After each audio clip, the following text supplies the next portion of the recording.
Hello student, good evening to all of you. Welcome to my YouTube channel. Today's our topic mechanism of breathing. इसके पहले हम lungs पे discuss हुआ है, diaphragm पे हो चुका है, तो आज हम पढ़ेंगे मैकेनिज्म ऑफ ब्रीदिंग। तो इसको स्टार्ट करने से पहले बताते हैं कि ब्रीदिंग क्या है। What is breathing?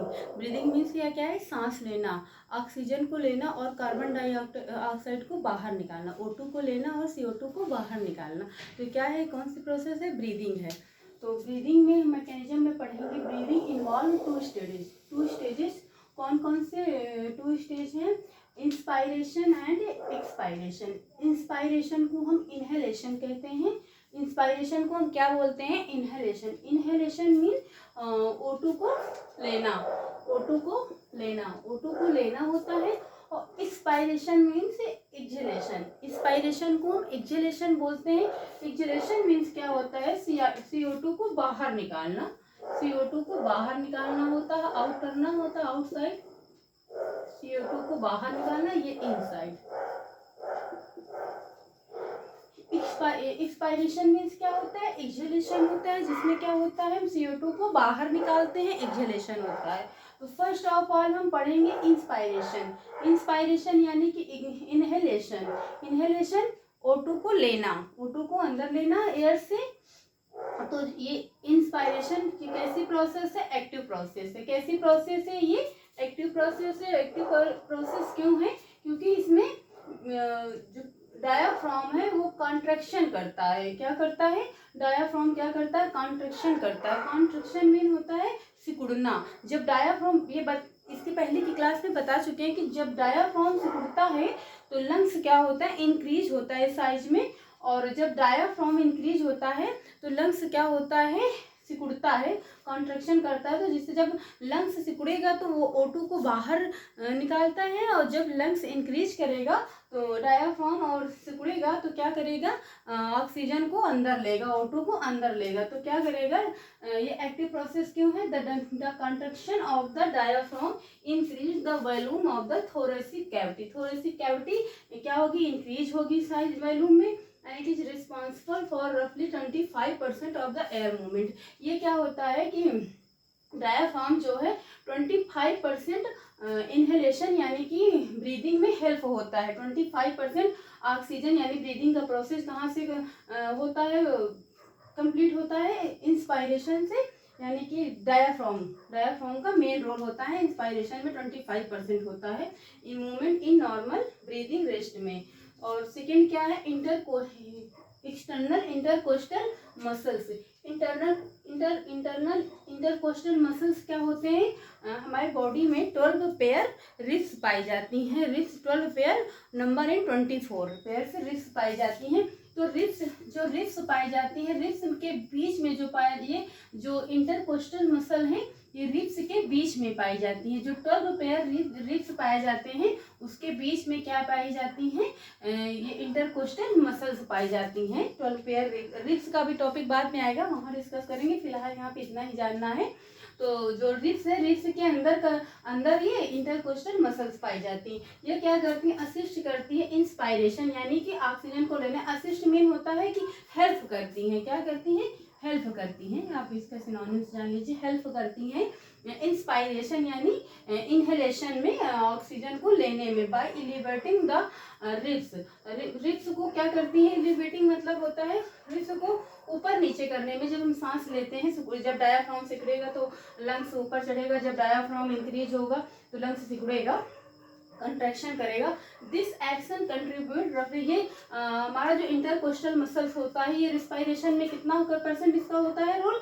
25% role intercostal muscles का होता है रिस्पायरेशन में, लंग्स में, रिस्पायरेशन में।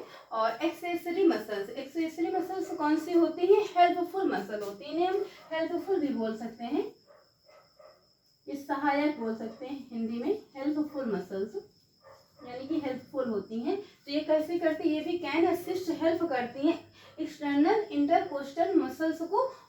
जो रिब्स के बीच में जो इंटरकोस्टल मसल्स पाई जाती हैं उनको क्या करती हैं?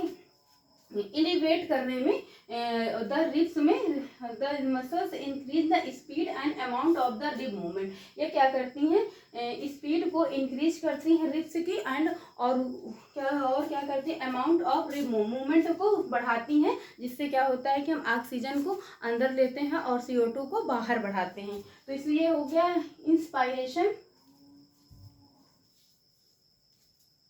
तो इंस्पायरेशन का मीन्स होता है इनहेलेशन मीन होता है कि O2 को अंदर लेना, और उसमें ये क्या है, एक्टिव प्रोसेस है। एक्टिव प्रोसेस क्यों है, क्योंकि डायाफ्राम क्या करता है, कॉन्ट्रैक्शन करता है। जब डायाफ्राम कॉन्ट्रैक्शन करता है मीन्स डायाफ्राम इंक्रीज होता है, तो क्या लंग्स क्या होता है, वो सिकुड़ता है तो क्या होता है, CO2 को बाहर निकालता है। एल्विलाई में जो CO2 बनती है, एल्विलाई से लंग्स में जाती है तो बाहर निकलती है। और जब डायाफ्राम क्या होगा, कंट्रैक्शन करेगा, तो लंग्स क्या होगा, फैलेगा तो ऑक्सीजन को अंदर लेगा लंग्स। और इंटरकोस्टल मसल्स क्या होता है, बता चुके हैं कि इंटरकोस्टल मसल क्या होता है। जो रिब्स के इंटरकोस्टल मसल, जो हमारे बॉडी में 12 पेयर रिब्स पाई जाती हैं, उनके बीच में इंटरकोस्टल मसल पाया जाता है। इंटरकोस्टल मसल कहते हैं। ये 25 डायाफ्राम क्या करता है, ब्रीदिंग में 25% रोल इसका डायाफ्राम का होता है, और 75% रोल होता है इसका, 25% होता है इंटरनल कोस्टल मसल्स का होता है। तो ये हो गया इंस्पायरेशन का, इतना आप स्क्रीनशॉट ले लीजिए। आगे हम पढ़ेंगे एक्सपायरेशन।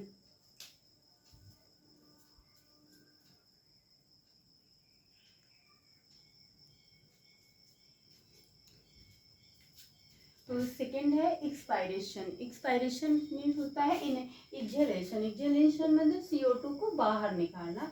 एल्वियोलर मेम्ब्रेन से जो CO2 होती है बॉडी में, एल्विलाई में आती है, और एल्वियोलाई से होते हुए लंग्स में जाके वो बाहर निकल जाती है, तो इसे क्या कहते हैं, एक्सपायरेशन, यानी मीन्स एक्सहेलेशन मीन CO2 को बाहर निकालना लंग्स से। ये कैसी प्रोसेस होती है, it is a passive process होती है। ये पैसिव प्रोसेस होती है। पैसिव प्रोसेस क्यों होता है, बिकॉज रिलैक्सेशन ऑफ डायाफ्राम, यहाँ पे डायाफ्राम क्या करता है, रिलैक्स करता है, इसलिए इसे हम क्या कहते हैं, पैसिव प्रोसेस कहते हैं।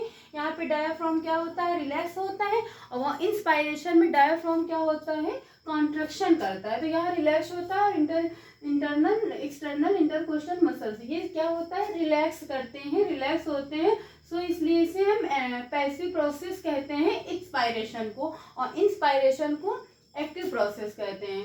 नेक्स्ट पॉइंट है the internal intercostal muscles and transfer thoracic muscle depress the ribs and reduce the weight and depth of thoracic cavity. ये इंटरनल इंटरकोस्टल मसल्स और ट्रांसफर थोरेसिक कैविटी डिप्रेस करते हैं, यानी कि दबाते हैं रिब्स को और इनकी गहराई में और चौड़ाई में, ताकि CO2 क्या होता है, एक्सपायरेशन में बाहर निकले। कि डिप्रेस करते हैं, दबाते हैं, इनकी चौड़ाई और गहराई में रिब्स को क्या करते हैं, दबाते हैं, डिप्रेस करते हैं, तो CO2 क्या होती है, बाहर निकलती है एक्सपायरेशन में। And second point abdomen muscles. Abdomen muscle मतलब पेट की मसल जो होती है, पेट में जो मसल पाई जाती है।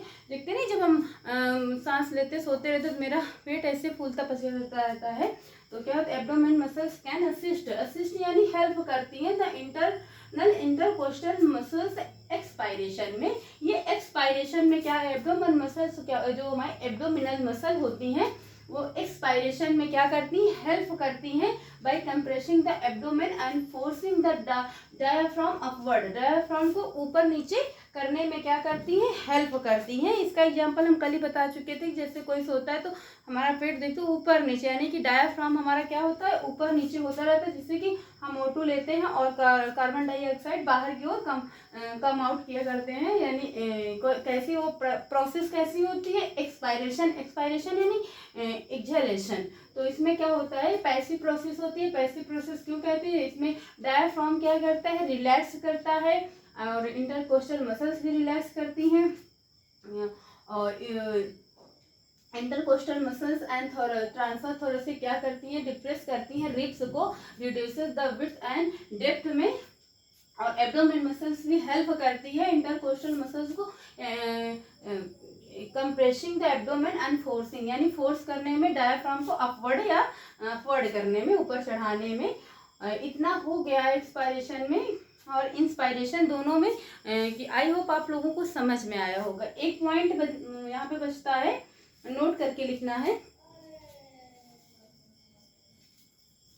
एक पॉइंट है, नोट करके लिखना है कि हेल्दी ह्यूमन में ब्रीदिंग जो एक मिनट में, मतलब पर मिनट कितनी बार हम ब्रीद यानी सांस लेते हैं, तो वैसे भी काउंट कर सकते हैं। और टाइम को देखते देखते, तो इसमें दो डाटा है, एक एनसीईआरटी का है, ये तो 12 to 16 टाइम्स पर मिनट, ये एनसीईआरटी का है। आरटी का है, ये एक प्रेफरेंस बुक का है, 12 to 18 पर मिनट। कहीं कहीं 12 to 20 भी दिया रहता है। अगर दोनों डाटा यहाँ पे दे दिया जाएगा तो आप इसको टिक करेंगे, क्योंकि ये एनसीईआरटी का डाटा है 12 to 16 टाइम्स पर मिनट।